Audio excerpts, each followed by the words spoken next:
Adeptes de la grande toile, bonjour. Aujourd'hui, nous nous attaquons à la deuxième moitié de notre analyse du monumental JFK d'Oliver Stone. Dans un premier temps, nous nous sommes penchés sur les origines, la production et la réception du film. Le moment est maintenant venu de quitter le monde confortable des faits avérés pour plonger tête baissée dans celui des hypothèses en tout genre. White is black and black is white. En commençant par nous poser cette question toute bête, Oliver Stone croit-il vraiment à la thèse de son héros, Jim Garrison? Pour nous, la réponse est toute trouvée, non. Du moins pour tout ce qui concerne l'un des principaux coupables désignés dans le film, Clay Bertrand, alias Clay Shaw. Si l'on note la présence régulière de scènes où le district attorney et son équipe sont en proie au doute ou rappelés à l'ordre,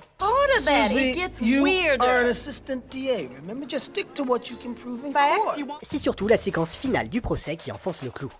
La longue plaidoirie de Kevin Costner dure plus de 30 minutes, et le type assis dans le box des accusés n'y est cité que 4 petites fois comme ça en passant. Le procès se clôt sans grande surprise par un verdict non coupable, sans que le réalisateur essaie de nous faire croire que le président du tribunal ou les membres du jury ont été achetés ou intimidés. Les conclusions de l'un d'entre eux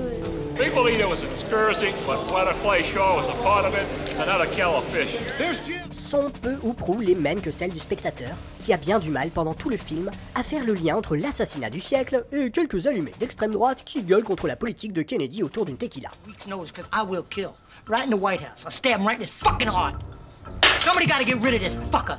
Dans le déluge de carton qui précède le générique final, on apprend que tout compte fait, Clay Shaw aurait peut-être bien appartenu à la CIA. Mais bon, de là à en faire le cerveau de l'affaire JFK... Et puis, il y a les choix pour le moins étonnants de casting d'Oliver Stone. John Candy, pur acteur de comédie qui joue peut-être bien là son premier rôle sérieux. Wayne Knight, mieux connu sous le nom de Newman, la némésis de Seinfeld. Hello, Newman. Walter Matthau, Jack Lemmon, célèbre duo de comiques de la grande combine et drôle de couple. Jack Lemmon, qui dans certains lame shows prenait d'ailleurs un grand plaisir à se travestir en femme, tout comme J. Edgar Hoover, directeur du FBI sous Kennedy. Coïncidence? Je ne crois pas. Donald Sutherland, qui a peut-être été choisi pour son rôle dans l'invasion des profanateurs de sépulture, film paranoïaque par excellence. Ou peut-être parce qu'il a aussi été l'iconoclaste capitaine Hawkeye dans MASH. Joe Pesci, pour finir, qui s'est illustré chez Martin Scorsese mais qui restera pour l'éternité la tête à claque de l'arme fatale et l'un des voleurs idiots de Maman j'ai raté l'avion, où joue également, devinez qui, John Candy. Pourquoi avoir intégré un aussi grand nombre d'acteurs comiques dans son film, si ce n'est pour nous dire que tout ceci n'est en fait qu'une vaste blague? Et ne me faites pas croire, oh non, qu'à vous rappeler, Monsieur Garrison, un des personnages les plus outrancièrement grotesques de South Park n'est que le fruit du hasard le plus complet. Bon, on va peut-être se calmer un peu et repartir du début. Souvenez-vous, dans notre première partie, nous relevions le fait que pour bâtir son film, le réalisateur avait été chercher dans d'autres sources d'informations que le seul livre de Garrison. Son comité de lecture digérera pas moins de 200 ouvrages sur l'affaire Kennedy, Stone se contentant d'une petite vingtaine soigneusement sélectionnés pour lui. En réalité, le cinéaste est sorti de son premier entretien avec Garrison en 1989 avec la conviction que l'ancien procureur avait suivi beaucoup de fausses pistes et fait confiance à un petit peu trop d'allumés. Garrison lui-même était, semble-t-il, un personnage assez sulfureux et controversé, au moins aussi avide de publicité que de vérité. The truth about the assassination of the president has been concealed from you long enough. Le personnage du film tel qu'il est écrit et interprété par Costner n'a donc pas grand-chose à voir avec son modèle et ressemble nettement plus au petit juge campé par Jean-Louis Trintignant dans Z, l'une des sources d'inspiration revendiquées par Oliver Stone. À partir de là, on peut légitimement se demander pourquoi Stone a choisi de faire de Jim Garrison le héros de son film. D'une part, il ne croit pas complètement à la thèse défendue par celui-ci, d'autre part, il préfère même en montrer une version idéalisée. L'explication de cette étrange démarche se trouve peut-être dans les pages d'une autre œuvre chère à notre cœur, un roman graphique dont le premier volume a justement été publié l'année même de la sortie de JFK. Je veux bien sûr parler de From Hell d'Alan Moore et Eddie Campbell. Dans ce pavé de 500 pages consacré à l'affaire, officiellement non résolue, de Jack l'Éventreur, Alan Moore fait sienne la théorie dite du complot royal, qui soutient que les meurtres de Whitechapel ont été perpétrés par un franc-maçon fou allié qui agissait sur ordre de la reine Victoria. Toutefois, l'auteur profite de ces appendices pour nous chuchoter régulièrement qu'il est loin d'être convaincu par la thèse qu'il reprend. Et surtout, il termine son œuvre par un drôle d'essai intitulé Le bal des chasseurs de mouettes, où il nous livre enfin le fond de sa pensée. Les meurtres de Jack l'Éventreur ne pourront tout simplement jamais être résolus. It's a mystery wrapped in a riddle inside an enigma. The fucking shooters don't even know. Don't you get it? Et puis finalement, tout ce qui compte, c'est leur résonance symbolique et ce qu'ils nous disent de nous. Ce qu'Alan Moore a vu dans la théorie du complot royal, ce n'est pas une fin en soi, mais un moyen pour lui de déverser sur papier ses obsessions toutes personnelles pour l'occulte et l'histoire souterraine.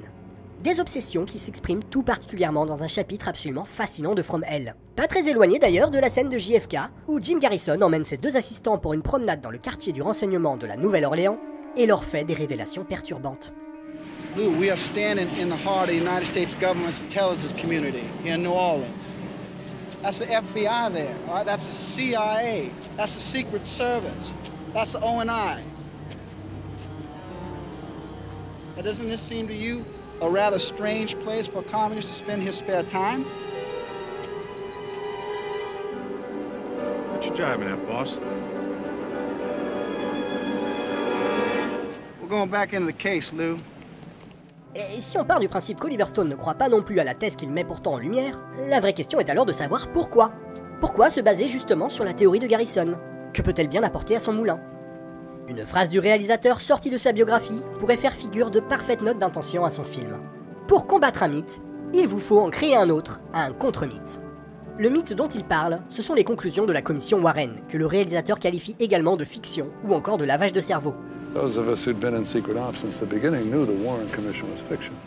Le contre-mythe, c'est la théorie du complot de Garrison qui s'oppose en tout point à la version officielle, mais n'en reste pas moins un mythe suffisamment puissant et évocateur aux yeux de Stone pour s'en servir comme d'une arme afin de réduire à néant le mensonge originel. Cette superposition de deux mythes est symbolisée dans le film par ce court plan où Earl Warren, président de la fameuse commission qui porte son nom, est campé par le véritable Jim Garrison.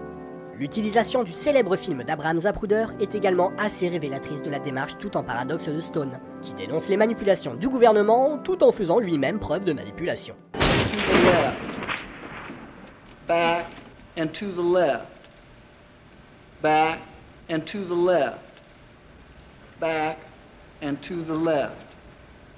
Cette répétition ad nauseam de l'image du crâne de Kennedy qui explose avec rembobinage, recadrage et compagnie a en vérité pour but de démontrer en quoi il est facile de déformer les images pour déclencher une réaction émotionnelle et du coup se mettre son audience dans sa poche.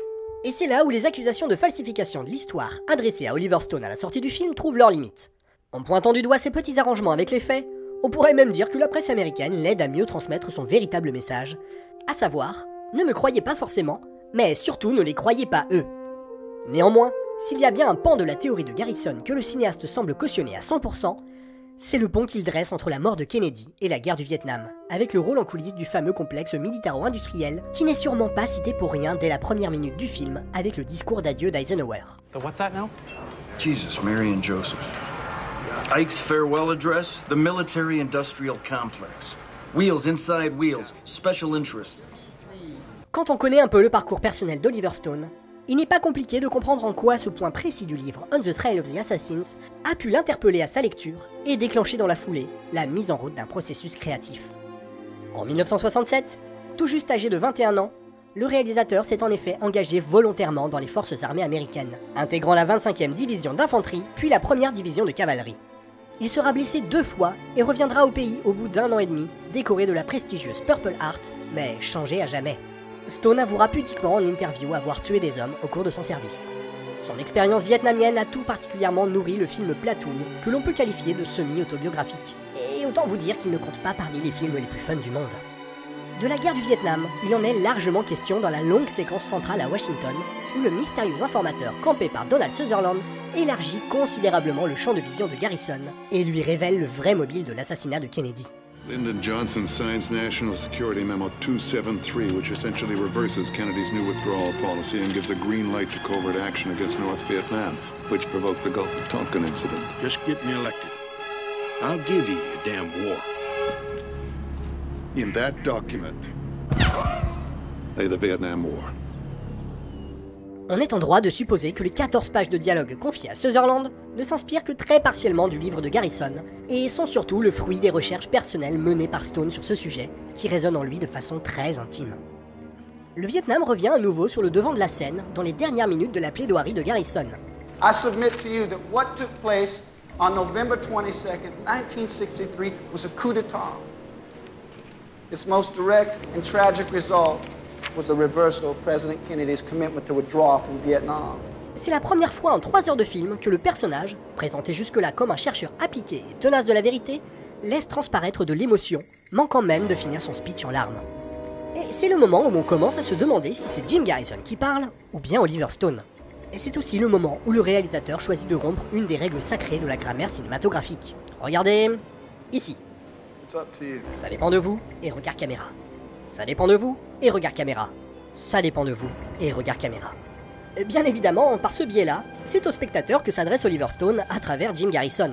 Et plus particulièrement aux générations futures, symbolisé dans le film par le fils aîné du procureur, Jasper. Un personnage joué d'ailleurs par le propre fils d'Oliver Stone. Tiens donc. Plus qu'un cours d'histoire, JFK se veut une leçon d'éducation civique. Stone y distille une liste de conseils à ses jeunes compatriotes. Ouvrez vos gueules.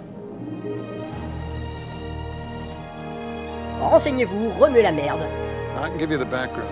You have to find the foreground. Étudiez le passé, mais écrivez l'avenir. It's up to you.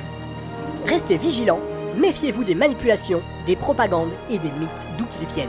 It does mean that the conclusion that no conspiracy existed and that Lee Oswald was the lone assassin is a fiction and a myth, and that it should be brought to an end. Mais surtout, ne commettez pas la même erreur que moi, qui me suis engagé de mon plein gré dans une guerre menée pour de mauvaises raisons. I was young, I was impressionable. I got into something very sinister, very evil. L'histoire ayant la fâcheuse tendance à se répéter, il va sans dire que le message d'Oliver Stone reste toujours d'actualité. Et c'est peut-être pour ça que le cinéaste n'a pas encore livré de grands films énervés sur l'Amérique post-11 septembre. Parce que finalement, il avait déjà fait le tour de la question dans JFK. Et voilà, j'espère que cette petite balade dans la tête d'Oliver Stone aux frontières de la surinterprétation vous aura plu. Si vous le souhaitez, vous pouvez vous abonner à notre chaîne YouTube ou nous soutenir sur Tipeee. A bientôt!